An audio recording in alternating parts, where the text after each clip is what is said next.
Hi, my name is Norris and this is SASS and Compas for Designers, Part 1, made exclusively for Web Design Tuts Plus. I'm not going to go into depth about what is SASS and where it came from. Instead, let's just jump right in. But before I start, I want you to know that you don't have to be afraid of SASS. SASS isn't yet another programming language that you're supposed to learn.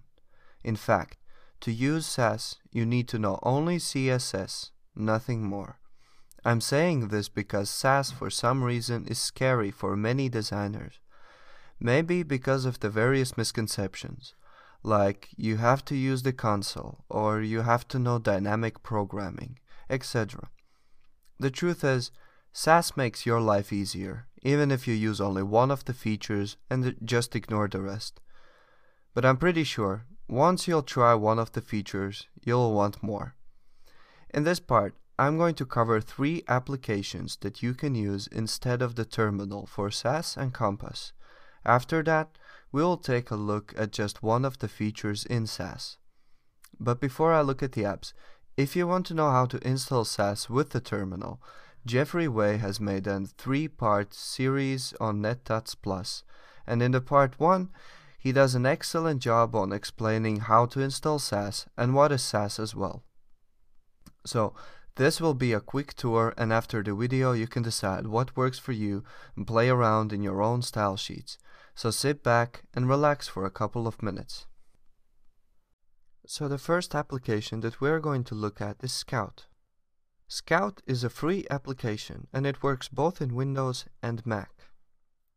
Let's open it up. So to start a new project in Scout, you have to click this little black cross right here. Navigate to the folder that you're going to have your project in. I'm going to create a new one and call it Scout App. Create that and select it. Now on the left side, it's going to save all your projects here. So if I would create a new project and call it, for example, Scout App number 2, and create that and select, so it's going to keep the second folder here. Let's work with the Scout App folder. On the right side, you'll have your configuration, and there are 2 settings that you have to set. The first one is the input folder, where you're going to keep your SASS files in. So I'm going to name this SASS and create the folder and select it. And the output folder is going to be where Scout saves your CSS files. So I'm going to create a new folder and call it CSS and select that. You can also set JavaScript folder, images folder, and choose between various output modes. You have 2 different environments, either development or production, and output styles: nested, expanded, compact, and compressed. Now typically for development you'll want either nested or expanded, and for production you'll probably want either compact or compressed. You can also remove a project here, but it's not going to delete any files or folders.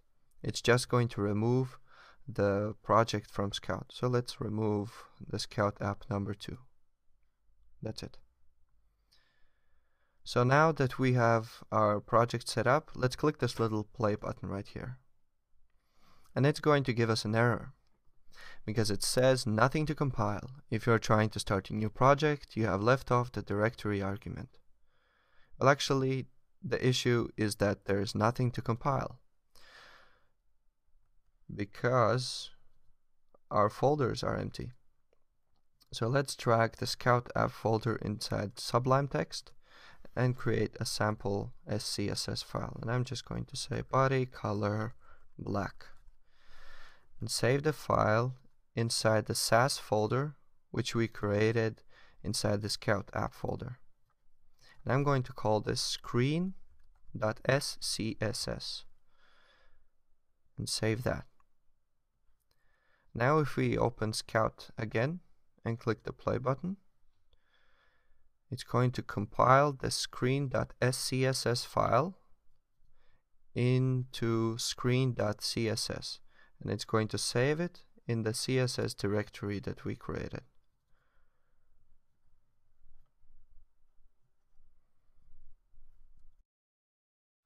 And that's pretty much all there is to Scout. It's a really great application, and it's free, and it works on Windows and Mac.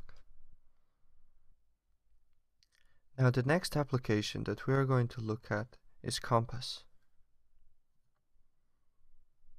Compas is an application that costs $7 and it runs on Windows, Mac, and Linux.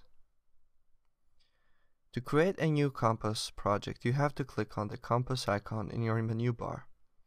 You can either watch a folder or create a project. Now you would watch a folder if you would already have a project, but in our case we have to create one, and we have various options here as well. You can choose between Blueprint, Compas, 960 Grid System, or HTML5 Boilerplate.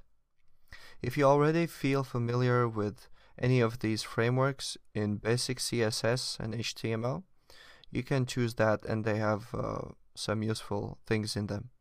But mostly I choose only the Compas project, and it's the simplest solution. So I'm going to save this as Compas app and click the Save button. Compas report says, "Congratulations, your Compas project has been created." Good. It also has some useful information in here. I'm going to click OK and open up Finder, and we can see our Compas app folder right here. Let's open it up, and Compas has already created some files for us. We have our SASS directory, our style sheets directory, and the config.rb file. Now I like calling my style sheets folder CSS instead of style sheets, so I'm going to rename this and call it CSS, but that's not going to be enough. I have to edit the config.rb file for this. So I'm going to open it up, and where it says CSS directory, I'm going to change the style sheets to CSS. And when I save that, Compas from now on is going to compile the CSS files to a CSS folder instead of style sheets. Various other options here. If we click the Compas icon again, you can see that now it's red. That means that it is actually watching the Tuts Plus Compas app folder. We can change our options for output style and options as well. So we have our nested, expanded, compact, and compressed output styles, and we have an option for line comments and debug info. So if we would change the output style, say from expanded to nested, Compas would automatically rewrite this file. And let's open this file again and see the changes. See, it added this line right here, which says output style equals nested. And it added a comment by Compas app. But it did save our CSS directory that we modified previously. Also, you can access the Compas Preferences from here. And you can choose your preferred syntax, either as CSS or SASS. You can also choose a Compas version, some notification settings here, and some services. Now, I haven't tried the web server from Compas because I'm using MAMP Pro, and Compas has an option for live reload, but as far as I've tested, it seems very buggy, and I haven't managed to set it up correctly. Also, you can clear your history. And speaking of history, let's see how that works. Now, if I stop watching the folder and click on Compas icon again, you see that it says History, HP Tuts Plus, Compas App. And it's going to keep 10 folders in its history. And after, if you have, for example, 11 different Compas projects, then the one that you have used last is going to appear on the top, and the one that you haven't used that much is going to appear on the bottom, and the 11th project is going to be excluded from this list. So that's when you'll want to choose a watch a folder and then navigate to the folder that you want to watch and click open. And that's about it for Compas app. The next application that we're going to look at is called Live Reload. Now, Live Reload works a little bit different than the previous applications. It also compiles SASS, LESS, and Compas files, but it also compiles CoffeeScript, Haml, Stylus, and others. It also monitors for changes in files that aren't supposed to be compiled, but as soon as any file is saved or compiled, it is going to reload your browser, and that comes in really handy, and I'll show you how that works. So you can download Live Reload at livereload.com, and it's currently in beta 6 for Mac. Windows version is under development, and you can sign up for early access, or you can try a very early build. Now I'm using the Live Reload beta 6 for Mac, and let's see how does it look. So when we click on Live Reload in the menu bar, you can either add a new project clicking this little cross icon right here, or you can create a new project in a folder, and let's say Live Reload,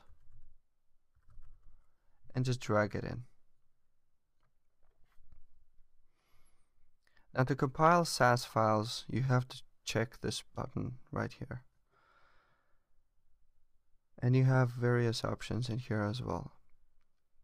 You can check the compiler settings and output paths, but since we currently don't have anything, let's open up the Live Reload folder inside Sublime Text. And let's make 2 folders inside the Live Reload folder. So we're going to make our SASS folder, and we're going to make our CSS folder. So now, let's say again body, color, blue, and save the file inside our tuts+ directory, inside Live Reload, inside SASS, and call it screen.scss, and save that up. Now if we take a look at Live Reload settings, it says it's going to compile the screen CSS inside the CSS folder. And now we have also some compiler settings for SASS. SASS is enabled, and you can also check this checkbox to emit debug info for FireSASS. And FireSASS is a Firebug plugin for Firefox, and it is really handy if you want to have your line information inside Firebug for SASS. I'm not going to check that, and nested output style is okay for me. You can also choose between compact, compressed, and expanded. That's just fine for now. Let's just click the apply button. Now, before Live Reload can work, you need to install an extension for your browser. If we scroll down, it says install browser extensions right here, and we can click the link. You can have a Safari, Chrome extension, and Firefox. Now I'm using Chrome, so I'll be installing Chrome extension, and there's actually a warning and a weird way of installing the extension. So I'm just going to show you how that works. First you download the extension, then you have to move the extension into another folder. So I'll just move that inside the Live Reload folder. Then you have to drag it inside Chrome, or you can you have to drag it probably right here. And extensions apps can harm your computer. Continue, install, and now we have Live Reload installed. Now I don't know why this happens, but this is just the way that you have to install the Live Reload plugin. Now you can delete that, and I'm going to click on this icon right here to enable Live Reload. So now that I have Live Reload enabled, let's see how it works.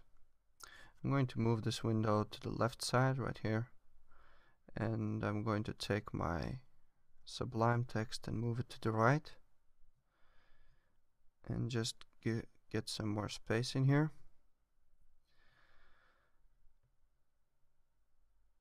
Now actually let's make an HTML file as well. So I'm going to type basic HTML and some sample content. And I'm going to save that in live reload folder as index. And in here I'm going to open live reload and index.html. So you can see that the text is now blue. And with the extension enabled and with live reload running, I can now change the color, for example, to red. And as soon as I save the file, it's going to compile it and reload it. And let's just see how that works. Save, and boom, it's red. And I can change it to yellow. And I'm just going to hit Command S, Control S on Windows, and it does that again. And I can add background color of black, and it automatically reloads. So it's really handy, especially if you have two screens. You can use one of them for your code editor and the other one for the browser window, and that really speeds things up. Now there is one issue with live reload, and that is that the Compas support is still buggy. I think it's probably because live reload is in beta stages, and I hope that they're going to fix their issues with Compas. Currently, to have a Compas project, you need to first be okay that your CSS folder is going to be called style sheets. Because live reload is just going to automatically assume that you want to use the style sheets folder and not the CSS folder. And also you have to be okay to use the terminal. Let's just see how that works. I'm going to open iTerm, and I'm going to drag the live reload folder in. First, I'm going to type cd live reload, and now I have to enter Compas, install Compas, and it doesn't really matter if I enter the CSS there to be CSS, it's still not going to work. It's live reload is still going to compile a style sheets folder instead of the CSS. So that is something that doesn't work fully. But if we just enter Compas, install Compas, and hit enter, it's going to create the necessary files. And now it has now we have our style sheets folder. I'm just going to change this from CSS to style sheets. A little more space. So yeah, now we have changed the CSS to style sheets, saved the HTML file, and let's see how that works. Let's open up Compas in live reload.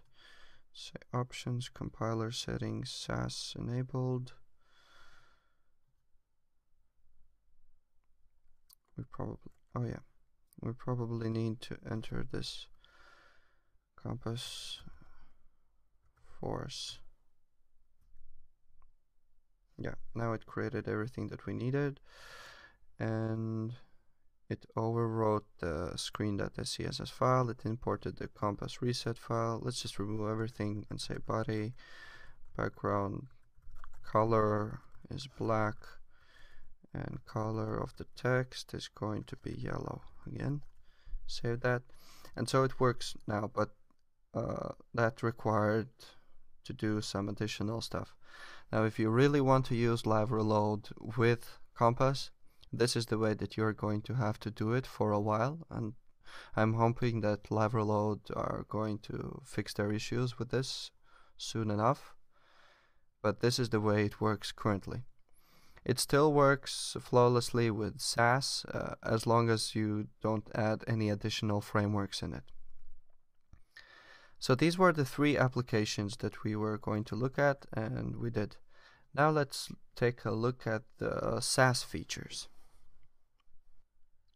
But before we do, let's just clean up a little bit. I'm going to close this, and I'm going to empty the trash. And now let's move Chrome to the left side, like this. And let's move the Sublime text to our right. Close this side. And actually we don't need the split view for now. So I'm going to go View, Layout, Single. And close the sidebar as well. So we have just 2 files to work with. It's screen.scss and index.html. So let's make some changes in our HTML. I'm going to make a div, and inside of the div I'm going to have an h2 that says hello world, and copy this. I'm going to close the div tag and paste in the hello world and change this to universe. And save it, and this is how it would look. Now let's modify our SCSS file now and change the body to div and add a padding of 20 pixels and save that out. So this is how that would look. Now let's say that I want to have the H2 in a white color. So I'm saying H2 color white. But it automatically changed this part as well. So that's bad. So how would we do this in CSS? Well, we would probably say div h2 color white. And that fixed our issue right here. But there is another way to do it in SASS. And when you have a lot of CSS code, it comes in really, really handy. And what you do is that you take this and you move it inside of the div selector, like this. And I'm just going to move that right here. And once you save it, it looks exactly like nothing has happened. But actually, if we open up the CSS file, it automatically compiled the H2. It put it inside the div statement, just like here. And that is a really handy feature, especially when you have a lot of CSS going on, and it helps you keep things organized, and I think that they are much more readable as well. So that is just one of the features of SASS, and we are going to look at more of them in the future videos. You can just play around in your own style sheets and experiment with this stuff. So thank you for watching, and I'll see you next time.